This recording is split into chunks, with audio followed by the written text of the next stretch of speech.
भाई पलक झपकते ही एनटीए का एक नया कांड सामने आ जाता है, वही एनटीए जिससे हमारा भी लेना देना है अगले साल, हमारा भी मेंस का पेपर वहीं से बन के आता है। तो ऐसे में भाई डर का माहौल तो है, तुम में भी है, और सच बताऊं तो मुझ में भी उतना ही है, क्योंकि मैं भी बेटा जेई स्टूडेंट्स के लिए ही मेहनत करती हूँ, तुम लोगों को ही पढ़ाती हूँ। तो तुम्हारा फ्यूचर एग्जाम कैसा होगा उससे मेरा तो बिल्कुल लेना देना है बेटा। एनटीए के कर्म और कांड तो चलते रहेंगे, मगर इस बीच हमारी तैयारी में बेटा कोई कसर नहीं होनी चाहिए। हर एक चीज आप अपनी तरफ से बिल्कुल 100% करके जाएंगे। सामने से एनडीए क्या करता है उस पे हमारा कंट्रोल नहीं है, हमारा कंट्रोल है कि शिल्पी मैम अगले साल हमको अपने लिए एक आईआईटी की सीट सुनिश्चित करनी है। क्या ये असंभव है? क्या लगभग 18,000 सीट में से तुम अपनी मेहनत के जरिए क्या अपने नाम एक आईआईटी की सीट नहीं कर सकते हो? बिल्कुल कर सकते हो बेटा। जो बच्चा इस रेस में कंसिस्टेंट रहता है और हिम्मत नहीं हारता, भले ही वो एवरेज बच्चा क्यों ना हो, बिलो एवरेज क्यों ना हो, बेटा वो अपने लिए आईआईटी की सीट हासिल कर लेता है। तो आज इस वीडियो में हम बात करेंगे एनटीए की हरकतें नहीं हम बात करेंगे अपनी प्लानिंग के बारे में कि जो बच्चा अगले साल 27 में जेई देगा उसको क्या स्ट्रैटेजी फॉलो करनी है अभी से। इसी वीडियो से लेकर के बेटा आपको मेहनत शुरू करनी पड़ेगी, क्योंकि मैं आपके साथ चलने का वादा करती हूं। मैं आपके साथ इस पूरे सफर में साथ चलूंगी, मगर आपको सामने से भी वादा करना होगा कि शिल्पी मैम जो भी चीजें आप हमें बताएंगे हम अपनी पूरी निष्ठा से मैम अपना पूरा धर्म समझ के इसका पालन करेंगे। अगर बेटा ये वादा कर सकते हो तो आगे बढ़ना, क्योंकि मैं हर चीज क्या पढ़ना है, कितना पढ़ना है, क्या छोड़ना है, कहां से पढ़ना है, क्या रिसोर्सेज हैं, सब कुछ आज बता दूंगी और बहुत कम समय तुम्हारा लगेगा। अगर आप सीरियस एस्पिरेंट नहीं है जेई के, आप बेशक वीडियो को छोड़ दीजिएगा, ठीक है। तो सबसे पहली शुरुआत बेटा होती है रियलिटी चेक। पहले आपको स्वीकार करना होगा कि हाँ आपने कक्षा 11 में कुछ गलतियां करी, आपने बैकलॉग बनाया, आपने प्रोक्रेस्टिनेशन किया। अपनी गलती को स्वीकार करना बेटा इंप्रूवमेंट का पहला स्टेप होता है, ठीक है। तो सबसे पहली चीज हर बच्चा जो यहाँ है वो ये मानेगा कि मैम कक्षा 11 का सिलेबस मैं पूरा नहीं कर पाया, या मैम मुझसे नहीं हो पाया, मैं नहीं कर पाई, कोई रीजंस थे, जो भी था, क्लास 11 का बैकलॉग है। अब मैं पूछूं बताओ केमिस्ट्री में 3 सेक्शंस है, कोई तो पूरा हुआ होगा? तो आपका जवाब होगा नहीं मैम, हमारी ना फिजिकल पूरी है, ना ऑर्गेनिक, ना इनऑर्गेनिक। उस समय तो हम मैम किसी और के पीछे घूम रहे थे, तो हमने सोचा ही नहीं कि ये असली में फिजिकल इतना जरूरी है भाई, केमिस्ट्री सच में इतनी जरूरी है, और तुम कुछ और किसी और के पीछे लग गए, तो वो गलती थी। अब क्या है, अब कक्षा 12 शुरू हो गई, ऊपर से एनटीए के कांड पे कांड कि मेहनत करे भी तो बच्चे को भरोसा नहीं होता, किसके लिए? एक ऐसी ऑर्गेनाइजेशन जो ऐसे पेपर सेट करती है उसके लिए कॉन्फिडेंस पूरा लो है, ऊपर से पढ़ने का मन होगा ही नहीं भाई तुम्हारा। और बेटा समय बहुत ज्यादा नहीं है, मैं चीजें शुगर कोट करके नहीं बोलती हूं, वो मैं टीचर नहीं हूं, ठीक है। जो भी बात है मैं आपके मुंह पे सच बोलूंगी, फैक्ट के साथ बोलूंगी, डेटा के साथ बोलूंगी। बेटा अगर आप जेई 27 में देंगे तो आप ऐसे मत गिनिएगा कि हमारे पास जून है, जुलाई, अगस्त, सितंबर, अक्टूबर, नवंबर, दिसंबर, जनवरी, फरवरी, मार्च, अप्रैल, अरे मेरे पास तो 10-11 महीने हैं, एडवांस तो बहुत दूर है, अभी मई में जाके होगा एडवांस। नहीं, आप वो टाइम नहीं गिन सकते, आपको आपके पास समय है सिर्फ जनवरी तक का, क्योंकि पहला अटेम्प्ट जो मेंस का है वो जनवरी में होगा, 21 से लेके 30 जनवरी के बीच में आपका पेपर होता है। तो मतलब आपको बेटा सिर्फ 7 महीने का समय है, और ये पलक झपकते ही 7 महीने 3 महीने में बनेंगे, और फिर पलक झपकाओगे तो 20 दिन बचेंगे, और ऐसे फटाक से जनवरी में जेई का पेपर आ टपकेगा। अब करें तो करें क्या मैम, 7 महीने में 11th और 12th को कैसे पूरा करें? बेटा कर सकते हो आप, आपको 7 महीने सोचना है, क्योंकि मेंस आपको पहले अटेम्प्ट में निकालना है। अगर जनवरी में बेटा मेंस निकाल लिए तो फरवरी में बोर्ड्स आराम से दे पाओगे, और फिर मई में जाके एडवांस होगा, तो काफी ज्यादा आपके पास समय रहता है एडवांस लेवल प्रैक्टिस का भी। ठीक है, तो बेटा अब करना क्या है? देखो सारी चीजें नेगेटिव नहीं है, कुछ अच्छी बात भी है, और अच्छी बात यह है कि केमिस्ट्री सबसे ज्यादा स्कोरिंग सब्जेक्ट है। दूसरी चीज, आप केमिस्ट्री का 70 से 80% सिलेबस बहुत डीप में जाकर आप 4 महीने के अंदर इजीली कवर कर सकते हो एडवांस लेवल में जाकर। और अगर आप स्मार्ट स्ट्रैटेजी लगाएं, जो मैं आपको बताती चलूंगी हर चीज, तो केमिस्ट्री में 90+ भी टपा सकते हो। ठीक है, तो बेसिकली बेटा इस पूरे आज सेशन में मैं बताऊंगी आपको एग्जैक्टली क्या करना है केमिस्ट्री में, क्योंकि केमिस्ट्री ही आप ये समझ लीजिए ऐसा सब्जेक्ट है जो कम लागत में ज्यादा आउटपुट देगा, लो इनपुट मगर हाई आउटपुट। ठीक है, अब मैम बहुत बच्चे होंगे, शिल्पी मैम मुझे ना ऑर्गेनिक समझ नहीं आती, तो क्या मैं पेपर में ऑर्गेनिक छोड़ के जाऊं? या मैम मेरे से न्यूमेरिकल नहीं हो पाते फिजिकल के, तो क्या मैं छोड़ दूं? नहीं बेटा, इसका जवाब है नहीं। केमिस्ट्री में 3 पिलर्स हैं।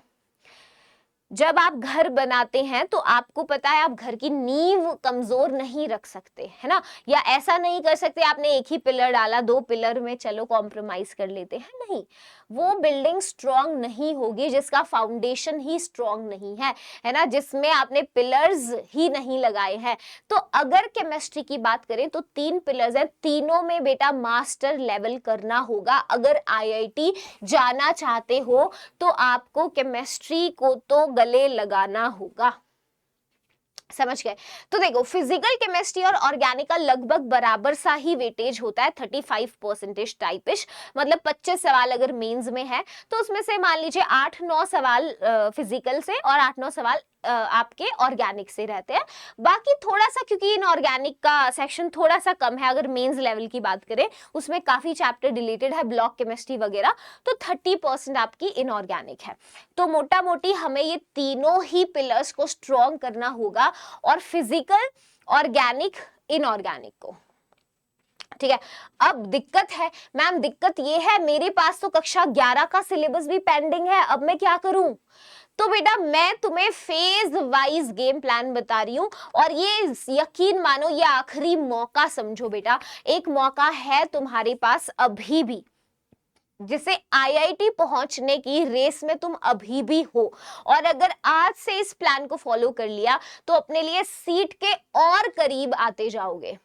ठीक है, तो क्या करना है, एक एक चीज मैं तुम्हें डिटेल में बताऊंगी, एक एक चीज बेटा हाथ पकड़ के फॉलो कराऊंगी, मगर ये बात जान लेना, हर वीडियो बेटा जो मैं आपके लिए लेकर आऊंगी, जो भी मैं अपनी तरफ से कर सकती हूं, मैं फ्री ऑफ कॉस्ट करूंगी, फ्री ऑफ कॉस्ट होगा। मगर बेटा वो सारी वीडियो, वो सारे सेशंस आप तक समय पे पहुंचने चाहिए। मान लीजिए मैंने कहा कि मैं अपने जेई के क्लास 11th की तुम्हारी बैकलॉग क्लियर करने के लिए हैंड रिटन नोट्स का पीडीएफ दूंगी। अब मैंने हैंड रिटन नोट्स की पीडीएफ दे दी तुम्हें, अब वो पीडीएफ तुम्हारे पास पहुंची ही नहीं, तो उसमें मेरी गलती नहीं होगी, तो आपको बेटा जुड़े रहना पड़ेगा। अगर मैंने तुम्हें पीडीएफ दिया कि मोस्ट एक्सपेक्टेड, आज तक के सबसे ज्यादा एक्सपेक्टेड, है ना, पीवाईक्यूज जो केमिस्ट्री में रिपीट हुए हैं, मैंने उसकी पीडीएफ दी, मैं तुम्हारे लिए सेशन लेकर आई, पीडीएफ बनाया, ये नोट्स लाई, मगर तुम तक पहुंचे ही नहीं। पिछले साल बहुत बच्चों के साथ ऐसा हुआ था, मैंने अपने हैंड रिटन नोट्स दिए थे, मोस्ट एक्सपेक्टेड पीवाईक्यूज दिए थे, यकीन मानो बहुत सारे सवाल मैच हुए थे, और पता है इतने बच्चे थे जिनके पास वो पीडीएफ पहुंची ही नहीं, सिर्फ इसलिए कि मेरी वीडियो आई और वीडियो उनको YouTube ने भेजा ही नहीं। ऐसा क्यों? क्योंकि वो चैनल पे सब्सक्राइब नहीं थे। तो बेटा अगर कोई भी मैं इंफॉर्मेशन आपके काम की चीज लेकर आती हूँ और वो आप तक ना पहुंचे समय पे, तो इसमें सबसे बड़ा दुख मुझे होगा। मुझे सब्सक्राइब का कोई लालच नहीं है, उससे मेरा कोई फायदा भी नहीं होता पर्सनल। मेरा हाँ ये फायदा जरूर है कि हर जो बच्चा जो मुझ पे भरोसा रखता है, उस आपके पास ये सारी चीजें समय पे पहुंच जाएं। अगर समय पे नहीं पहुंची ये सारी चीज तो उसमें मुझे बहुत दुख लगेगा। तो बेटा वेदांतु जेई आपका चैनल है और आप इस चैनल पे सब्सक्राइब रहिएगा, क्योंकि अब हम केमिस्ट्री के लिए भी पीछे तो नहीं रहेंगे। तो जो भी 2027 का बच्चा है जेई देने वाला है, तो बेटा सारी चीजें समय दर समय आपके पास आती रहेंगी और आप चैनल पे जुड़े रहिएगा। बाकी हर चीज कराना हमारी रिस्पॉन्सिबिलिटी और फ्री ऑफ कॉस्ट करेंगे, फ्री ऑफ कॉस्ट करेंगे, ठीक है। आइए, तो मैंने आपके लिए एक फेज वाइज गेम प्लान बनाया कि आप करेंगे क्या। अब मान लीजिए अभी मई चल रहा है ना, मई भी आधा पड़ा है आपके पास। मैं मान लेती हूँ चलो कि मई में भी आपने कुछ नहीं किया, ज्यादा जैसा चल रहा है वैसे चल रहा है। मगर जून से मैं प्लान बना रही हूं, आपको सबसे पहले बेटा फेज 1 में आना है। सबसे पहले आपकी तैयारी का फेज 1 शुरू होगा। 2 महीने ये फेज चलेगा और ये फेज जून और जुलाई में चलेगा। आपको फेज 1 जो जून से पूरा जून का महीना और पूरा जुलाई का महीना, ठीक है। तो ये मान लो 1 जून से लेकर के 31 जुलाई तक बेटा आप इस फेज में होंगे, फेज 1। इसमें आपको क्लास 11th के वो चैप्टर सबसे पहले पूरे करने हैं जो ब्रिज का काम करते हैं 12th के लिए। मतलब कक्षा 12 को आप शुरू ही नहीं कर सकते जब तक आप कक्षा 11 के ये चैप्टर्स ना पढ़ो। मैं चैप्टर भी बता देती हूं, केमिकल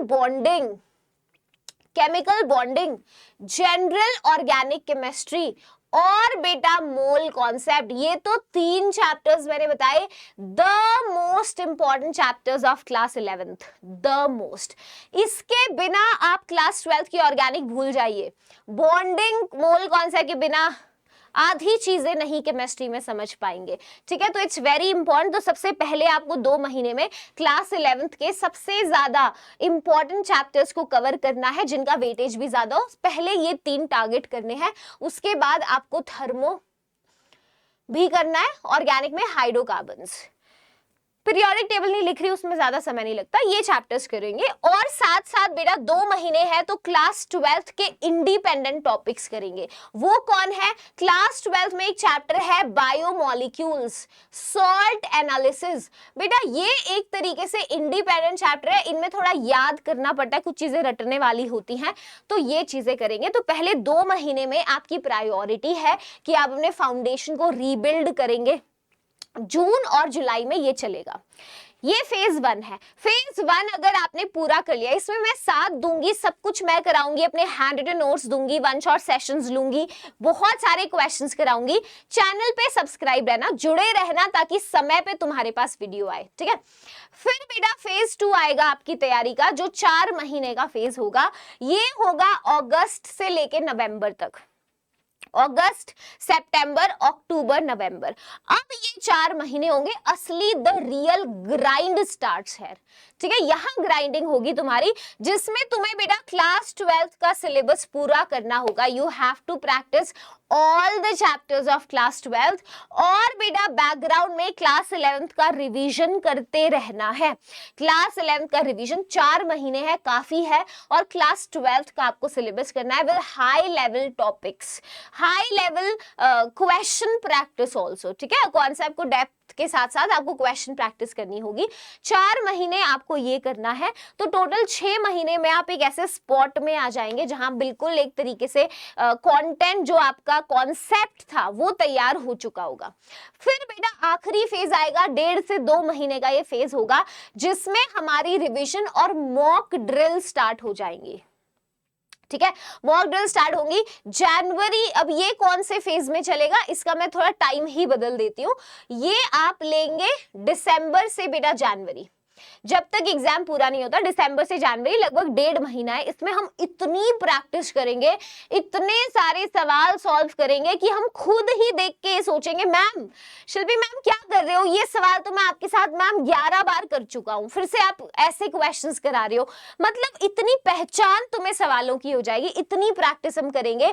फुल सिलेबस रिविजन के 2 राउंड्स लगाएंगे, डेली 50 से ज्यादा क्वेश्चन प्रैक्टिस करेंगे, टाइम बाउंड प्रैक्टिस करेंगे, अपने मॉक टेस्ट को एनालाइज करेंगे। बेटा बहुत जरूरी है, पूरा प्लान ऐसा बनाया है कि यहां से गलती की गुंजाइश नहीं है, बस जुड़े रहना बेटा, जुड़े रहना, ठीक है। अच्छा, और चीज देखो, अब फिजिकल केमिस्ट्री के कौन से चैप्टर्स आपको प्रायोरिटाइज करने हैं, तो मैं तीनों सेक्शंस के लिए बता रही हूँ, कॉपी में लिख लेना। ये द मोस्ट इंपॉर्टेंट चैप्टर्स हैं बेटा हमारे, मतलब सबसे ज्यादा इंपॉर्टेंट चैप्टर्स यही हैं, ठीक है। सबसे पहले कौन है, देखिए मोल कॉन्सेप्ट है आपका, जिसे 2 से 3 एक्सपेक्टेड सवाल होते हैं। फिर केमिकल आयनिक इक्विलिब्रियम से रिसेंटली वेटेज बढ़ा है, 2 से 3 आ सकता है। इलेक्ट्रोकेमिस्ट्री बेटा 1 से 2, थर्मोडायनेमिक्स, केमिकल काइनेटिक्स और सॉल्यूशंस। तो ये सबसे ज्यादा इंपॉर्टेंट चैप्टर्स, पहले 3-4 चैप्टर्स को प्रायोरिटाइज करने हैं। इनके कौन से टॉपिक्स करने हैं बेटा वो भी लिखे हैं। सबसे ज्यादा पूछे जाने वाले सवाल, मोस्ट इंपॉर्टेंट टॉपिक्स जिनसे सबसे ज्यादा क्वेश्चंस आते हैं, तो चैप्टर्स की प्रायोरिटी दे दी है और टॉपिक्स भी बता दिए हैं। ये है फिजिकल केमिस्ट्री, ठीक है। इसके बाद जाते हैं बेटा ऑर्गेनिक केमिस्ट्री की, अगर हम बात करेंगे, ऊपर से थोड़ा कट हो रहा है ना ये, हाँ। ऑर्गेनिक केमिस्ट्री बेटा GOC, hydrocarbons, haloalkanes, haloarenes, aldehydes, ketones, carboxylic amines, biomolecules में कौन से टॉपिक्स करने हैं सबसे पहले बेटा। सबसे ज्यादा क्वेश्चंस ये टॉपिक से आते हैं। इस सेशन का पीडीएफ डिस्क्रिप्शन में ऐड करा दूंगी, डाउनलोड करके रख लेना कॉपी के अंदर। ये सारी चीजें चैनल पे कराएंगे, हम सब कुछ करेंगे, टेंशन नहीं लेना, ठीक है। इनऑर्गेनिक केमिस्ट्री में बेटा आपके चैप्टर्स देखिए, सबसे ज्यादा केमिकल बॉन्डिंग है, कोऑर्डिनेशन है, बहुत क्रिटिकल है, ठीक है। पी ब्लॉक है, काफी ज्यादा एडवांस में तो बिल्कुल ही फेवरेट है उनका। यहां से एक क्वेश्चन फिक्स्ड होता है, तो कुछ इजी चैप्टर्स और एक ये हाई यील्ड। तो 4 चैप्टर्स तो जान है, chemical bonding, coordination, D and F और पी ब्लॉक बहुत अच्छे से करना है, बहुत अच्छे से करना है, ठीक है। अब मैम कैसे क्या टाइम टेबल फॉलो करें, टाइम टेबल का मैं एक अलग सेशन लेकर आऊंगी आपके लिए, मगर फिलहाल मैंने एक आपका डेली केमिस्ट्री टाइम टेबल का रेफरेंस रखा है। सुबह बेटा 1.5 घंटा आपको रिवीजन जरूर करना है, जैसे 6 से 7:30 बजे अगर आपने फिजिकल केमिस्ट्री के कॉन्सेप्ट्स के साथ क्वेश्चन सॉल्विंग कर लिया, ठीक है, तो आपका 1.5 घंटा सुबह। फिर आप 2 से 3:30 बजे ऑर्गेनिक की प्रैक्टिस करेंगे, थोड़ा 1.5 घंटे का एक स्लॉट है। 6 से 7 आप इनऑर्गेनिक का रिवीजन रख सकते हैं, और एक रात को हमने आधे घंटे का रिवीजन का रखा है। ये एक बहुत बेसिक सा टाइम टेबल है। अगेन हर बच्चा अपना टाइम टेबल खुद बनाए तो अच्छा है, मगर उसका मैं अलग से सेशन लेकर आऊंगी, आप कॉमेंट कर देना, ठीक है। अब क्या क्या रिसोर्सेज फॉलो करनी है बेटा, अगर आप चैनल पे जुड़े होंगे तो सब कुछ मैं कराऊंगी, आपको कोई बुक की टेंशन लेने की जरूरत नहीं है। But yes, we have physical chemistry में एनसीईआरटी आपकी सफिशिएंट नहीं है, तो ओपी टंडन, आरसी मुखर्जी है ना प्रैक्टिस के लिए। ऑर्गेनिक केमिस्ट्री में भी एनसीईआरटी सफिशिएंट नहीं है, तो हिमांशु पांडे, एलजी वेड काफी अच्छी किताब है। और फिजिकल में ऐसे कुछ कुछ सेक्शन हम पीटर एटकिंस से पढ़ते हैं, अगेन वो आपको खुद से नहीं पढ़ना, आई विल टेल यू कौन सा सेक्शन है, बट रेफरेंस के लिए। इनऑर्गेनिक में आपकी एनसीईआरटी हो जाए जब और एग्जाम्पलर हो जाए, तो आप वीके जायसवाल करिएगा, ठीक है। क्वेश्चंस, पीवाईक्यूज पिछले 10 साल की पीवाईक्यू जरूरी है, मेंस और एडवांस दोनों के। और मॉक टेस्ट बेटा आप Eklavya high weightage test series हमने बनाई थी इस बार, जिससे बहुत सवाल मैच किए थे एज इट इज, तो ऐसे ही आपको कोई टेस्ट सीरीज के टेस्ट लगाते रहने पड़ेंगे, ठीक है, कि मॉक टेस्ट देना बहुत जरूरी है। तो पूरी जर्नी में ये करना है बेटा, 7 महीने का समय है, अभी से शुरू हो जाओ, ठीक है। कोई गलती की गुंजाइश नहीं है बेटा। अभी अगर आप बस अभी 11th करके आए हैं, बहुत डीमोटिवेटेड हैं, तो आप शुरू करिए 3-4 घंटे से शुरू करिए। इस महीने आपके पास 15 दिन बचे हैं अभी भी मई के, 3-4 घंटे पढ़िए। इसमें फिर आप हर एक हफ्ते में 1-1 घंटा ऐड करते जाइए। ऐसे करके बेटा आपको 10 से 11 घंटे तक पहुंचना है, ठीक है, 10 से 11 घंटे। वीकली टेस्ट आपको हर संडे बेटा फुल लेंथ टेस्ट तो देना ही है ना, और मंथली रिवीजन भी करनी है फुल लेंथ मॉक लगा करके।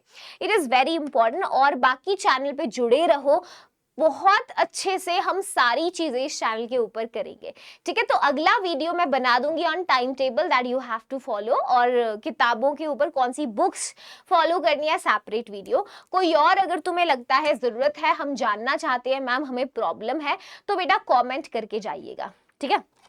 जाने से पहले बस यही कहूंगी, जैसे मैंने कहा हैंड रिटन नोट्स का पीडीएफ, मोस्ट एक्सपेक्टेड क्वेश्चंस का सेशन और पीडीएफ है ना, और सारे जो चीजें बताई है हाई वेटेज टॉपिक्स, ये सब हम इस चैनल पे करेंगे। बस पहुंचेगा आप तक तब जब आप सब्सक्राइब्ड होंगे, है ना। तो सब्सक्राइब करके चैनल बेटा, मुझे हर बच्चा ये बोल देगा, yes ma'am I am committed to you. बस मैं ये चाहती हूँ कि हर बच्चा बेटा मुझसे कमिटेड हो जाए, ठीक है। Yes ma'am I am committed to you. हर बच्चा मुझे कमिटमेंट देकर जाएगा कि शिल्पी मैम अगली बार हमसे कोई पूछेगा ना, अरे क्या तुम सिंगल हो, तुम कहेंगे नहीं हम कमिटेड हैं हमारी शिल्पी मैम के साथ, ठीक है। तो तुम मेरे साथ कमिटमेंट करके जाना कि पूरा प्लान बेटा पूरी शिद्दत से फॉलो करोगे, राइट। चलिए, तो आज के सेशन के लिए इतना ही। I will see you next time and just stay connected. Bye bye.